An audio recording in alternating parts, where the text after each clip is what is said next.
Hello दोस्तों, welcome back to my YouTube channel J classes 05 पर स्वागत है। तो दोस्तों, आज के हम लोग इस वीडियो पे देखने वाले हैं जो आप लोगों का आज एग्जाम होगा 9 फरवरी को सोशलॉजी का।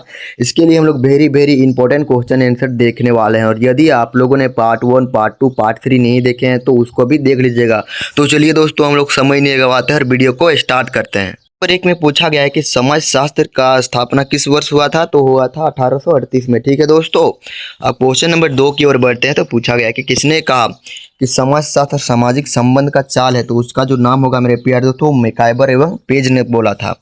अब क्वेश्चन नंबर 3 की ओर बढ़ते हैं। तो पूछा गया है कि प्रत्यक्षवाद की अवधारणा किसने दी, तो प्रत्यक्षवाद की जो अवधारणा दी थी ऑप्शन नंबर बी में दिया था अगस्ट कॉम्टे ने। ठीक, इसी को ही हम लोग सोशोलॉजी का पिता के नाम से भी जानते हैं। ठीक है, यानी कि समाज शास्त्र का। क्वेश्चन नंबर 4 कि जनांकी शब्द का सर्वप्रथम प्रयोग किसने किया था, तो सर्वप्रथम किया था आप सभी का ऑप्शन नंबर डी में दिया गया है गुडालड ने किया था। ठीक है, तो इसका right answer option number D. Question number 5 कि नई राष्ट्रीय जनसंख्या नीति कब घोषित की गई, तो नई राष्ट्रीय जनसंख्या नीति कब घोषित की गई, तो इसका राइट आंसर हो जाएगा ऑप्शन नंबर डी 2002 में। क्वेश्चन नंबर 5 कि निम्न में से कौन जनजाति की विशेषता नहीं है, तो जनजाति की विशेषता कौन नहीं है, तो हो जाएगा खुलापन। ये खुलापन जनजाति की विशेषता नहीं है। क्वेश्चन नंबर 7 कि युवा संगठन पाया जाता है, तो युवा संगठन किसमें पाया जाता है, तो जनजातीय समाज में।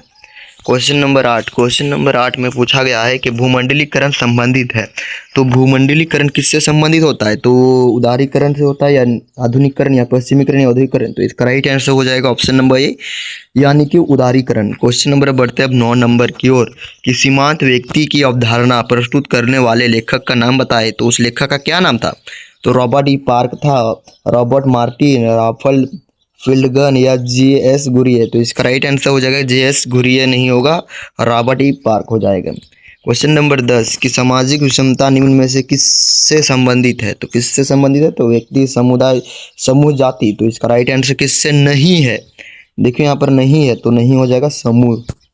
क्वेश्चन नंबर 11 कि निम्नलिखित में से कौन राष्ट्रीय एकीकरण में बाधक है, तो हो जाएगा आप सभी का संपादिकता या धर्मनिरपेक्ष या दोनों या इनमें से कोई नहीं, तो इसका राइट आंसर हो जाएगा ऑप्शन नंबर है संपादिकता।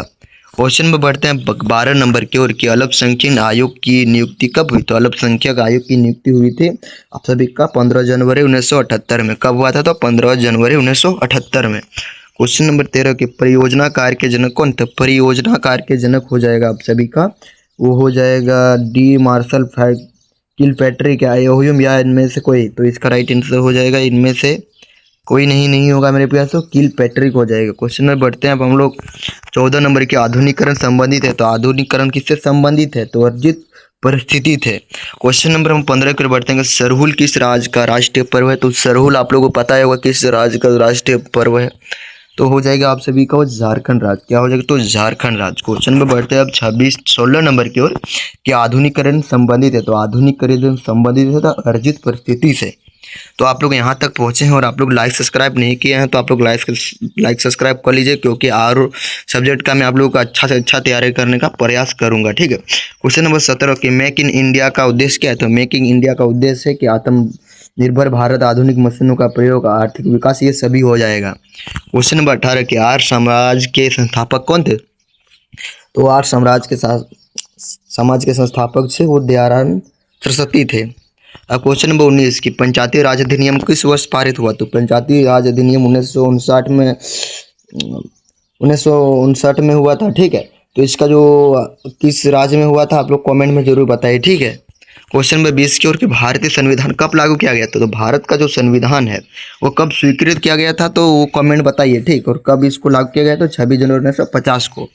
क्वेश्चन नंबर 21 की जमींदारों उल्लंघन अधिनियम किस वर्ष पारित हुआ, तो इसका right answer option number C 1951। Question number 22 की भूमि सुधार किस राज्य में सर्वाधिक सफल रहा, तो भूमि सुधार करने का सबसे ज़्यादा सफल जो हुआ था उस राज्य का नाम होगा मेरे प्यारे दोस्तों वो पश्चिम बंगाल। अब क्वेश्चन नंबर बढ़ते हैं हम 23 नंबर के कि भारत में उदारीकरण की प्रक्रिया किस वर्ष से प्रारंभ हुई, तो हो जाएगा 23 का ऑप्शन नंबर क्या हो जाएगा, तो ऑप्शन नंबर सी 1991। ठीक है, जिस समय शीत युद्ध हुआ था। अब क्वेश्चन में बढ़ते हैं हम 24 नंबर क्योंकि भारत का अर्थव्यवस्था किस प्रकार का है, तो आप लोगों को पता है वो मिश्रित अर्थव्यवस्था है। और अमेरिका का पूछा जाएगा तो पूंजीवादी।